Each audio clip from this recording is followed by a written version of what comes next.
चुनांचा वहाँ बाहम कहने लगे कि क्या हम ऐसे दो शख्सों पर, दो शख्स कौन है?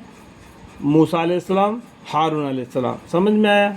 और जो हमारी तरह के आदमी हैं ईमान ले आएंगे। देखो ये हमारी तरीके से आदमी करके इन लोग, आदमी तो है लेकिन अल्लाह ने मुंतखब फरमा लिया ना, अल्लाह के पसंदीदा बना दिया, तो हम और आप कौन है उनको हमारे जैसा आदमी कहने के लिए?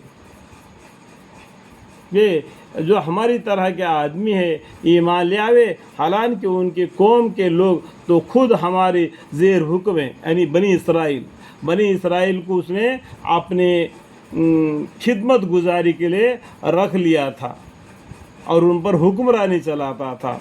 अल्लाह ताला को ये मंजूर नहीं था कि बनी इसराइल को उनसे आज़ाद करे और उनको आजमाए, ठीक है। गरज वह लोग इन दोनों की तकज़ीब ही करते रहे, यानी तकज़ीब मतलब उल्टे बातें करना, ये दोनों को, यानी मूसा अलैहिस्सलाम को और हारून अलैहिस्सलाम को। देखो यहाँ पर कुरान में मानी लिखी हुई ये बातें है ना, वहाँ पर मैं कुछ बातें जोड़ रहा हूँ ताकि आपको समझ में आए। अल्लाह मेरी गलती को माफ़ फरमाए, समझाने के तौर पर कह रहा हूँ, ये मानी कह रहा हूँ, अरबी अल्फाज में मैं नहीं जा रहा हूँ। अरबी अल्फाज है जो अल्लाह की तरफ से नाजिल हो गए, उसमें हम कुछ भी बोल नहीं सकते, लेकिन वो मानी जो लिखा हुआ है ना, इंसान ने लिखा हुआ है। इसलिए मैं आपको समझाने के लिए, समझ में आने के लिए कुछ बातें मिला के बता रहा हूँ ताकि समझ में आए आसानी से, ठीक है।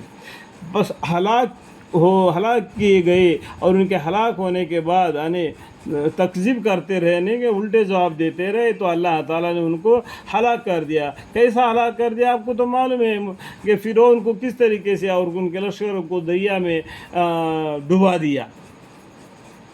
बस हलाक किए गए और उनके हलाक होने के बाद हम यानी अल्लाह ताला ने मूसा अलैहिस्सलाम को किताब यानी तौरात अता फरमाई। इसके बीच में भी बहुत दबी हुई कहानी है।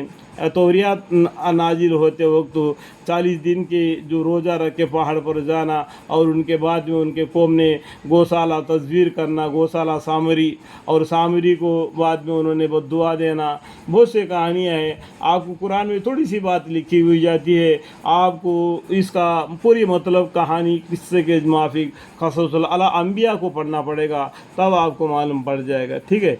तो यानी तौरात अता फरमाई ताकि इसके ज़रिए से वह लोग हिदायत पावे, यानी तौरात के साथ वो ईमान लाए और तौरात में जिस तरीके से अल्लाह ताला ने बताया उस तरीके से अमल करे, जिस तरीके आज हमारे लिए कुरान है और बाकी सब किताबें रख दो अलग।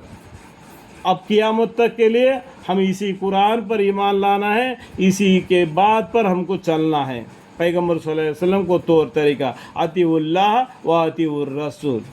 और इसके बीच में ईसा अलैहिस्सलाम क़यामत से पहले आएंगे तो नया कौम लेके नहीं आएंगे, वो भी आके दुनिया में कलमा पढ़ेंगे, ला इलाहा इल्लल्लाह मुहम्मदुर रसूलुल्लाह सल्लल्लाहु अलैहि वसल्लम।